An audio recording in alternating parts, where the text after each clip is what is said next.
The International Newsnet World Report is a national television news show available in more than 30 million homes. We broadcast daily real news the networks won't tell you. We are solely viewer-supported. That means you.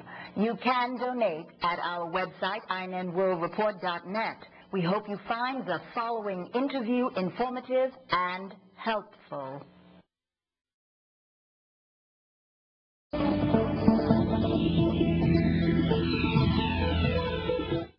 Admiral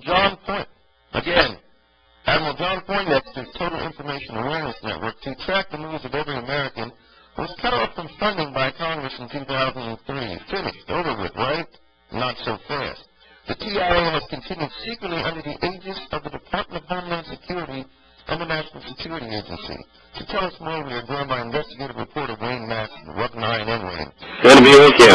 Wayne, where does this story begin? How is this back? Well, back in 2003, John Poindexter of Iran-Contra infamy shows up at the Defense Advanced Research Projects Agency, which is part of the Pentagon, big money laundering operation for all kinds of surveillance technologies for the CIA, the NSA, the FBI, others. He shows up as the head of something called the Information Awareness Office, which used as its logo the Masonic all-seeing eye with a beam pointed down towards the planet, Earth, which, people looked at that and, it fed into every conspiracy theory's dream come true. This is what the government's doing. But in actuality, what the Total Information Awareness System was a huge set of database that was going to monitor everybody's details, personal details in the United States and abroad. And now, after when I was at the Electronic Privacy Information Center, we had to sue the Pentagon to get details of the Total Information Awareness System out of them. We finally did, and when we went public with the details of this intrusive system, Congress eventually cut the funds. Poindexter resigned, but as I said then, I said Poindexter is now going to be more dangerous than he ever was when he was working for the government, because when he was with the government, he was subject to FOIA requests. He was under the gun, and it turns out I was pretty much correct. Poindexter is going on to work for these other Pentagon contractors, and more interestingly and more ominously, the son of Total Information Awareness is now being funded by the government of Singapore, one of the most intrusive governments in the world. Wayne, what is the name of the agency that's replaced the Total Information Awareness System?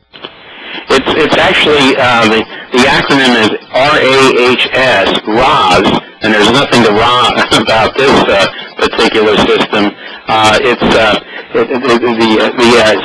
The acronym stands for Risk Assessment and Horizon Scanning. That's a pretty fancy title for what essentially is the follow-on to Total Information Awareness. Well, in the past year, we've heard stories come out in the news about databases being sold to foreign governments and sold on the Internet. Is it possible that some of these databases that are out there have come from what's left of the Total Information Awareness Network and possibly its successors? Yeah, I've been writing for a year and a half now on these massive data thefts.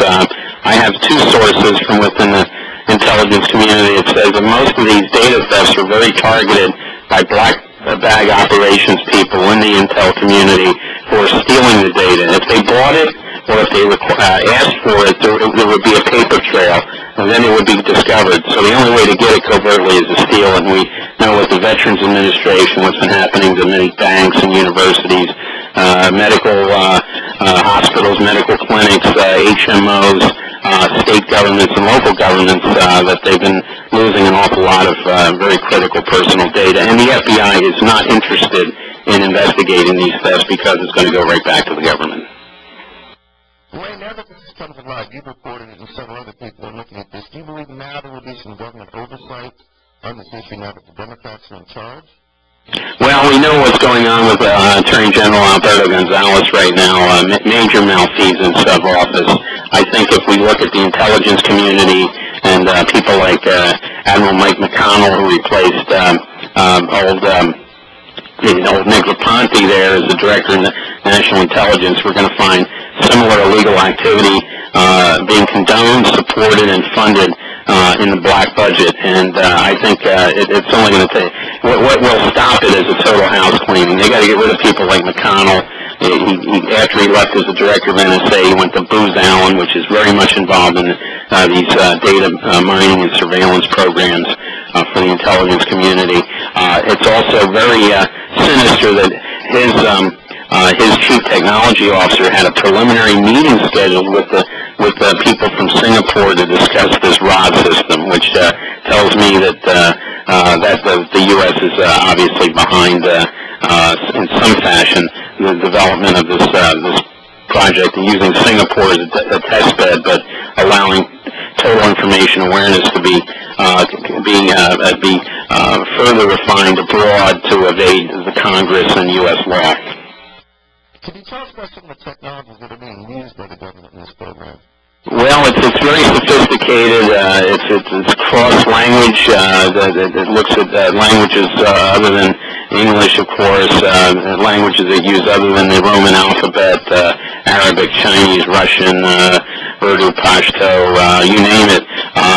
It looks at, it does deep data mining, which means it busts through firewalls, security firewalls, it busts through password protection, all the security that's established to keep hackers out. These deep data mining programs are sophisticated and are able to bust through all the security firewalls and controls that are put in place. So it's basically a huge spying program for not only the internet but any computer system that in any way uses any sort of communications, which is just about every computer system of any note these days is being used. Wayne, is this information being funneled to a central point, like perhaps the NSA headquarters in Virginia? Well, there's no massive one point where all this data is collected. This data is collected virtually by a lot of, not big brother, but a lot of little brothers and little cousins and aunts and uncles that are out there. Some of them are government, many of them are private contractors, some of them are joint projects with companies that are involved in data collection for the private sector, like ChoicePoint and others. The credit bureaus are certainly involved in this. We know that the FBI has abused the national security letters to go out without a criminal predicate or probable cause to gain access to people's private records from commercial databases. So these are many different people involved in the acquisition of this personal data. Seems like everybody's looking for Karl Rove. Not only is the Senate Investigation Committee wanting to speak to him, and a House Investigation Committee wanting to speak to him, but now we hear that the Italians are looking for Karl Rove in a voting fraud investigation. What can you tell us about that, Wayne? Well, he's now the subject of some interest by Italian investigators who are looking at the very close Italian election last year, where there was fraud, a massive fraud. Romano Prodi's center-left government should have won by all estimates, polling data, exit polling data, by a much larger margin than they did. What threw it for Rove is apparently, and this came from people who were contacted in the Democratic Party here from Italian sources, authorities, saying what may have tripped Rove up in the Italian election was the fact that it was the first election where expatriates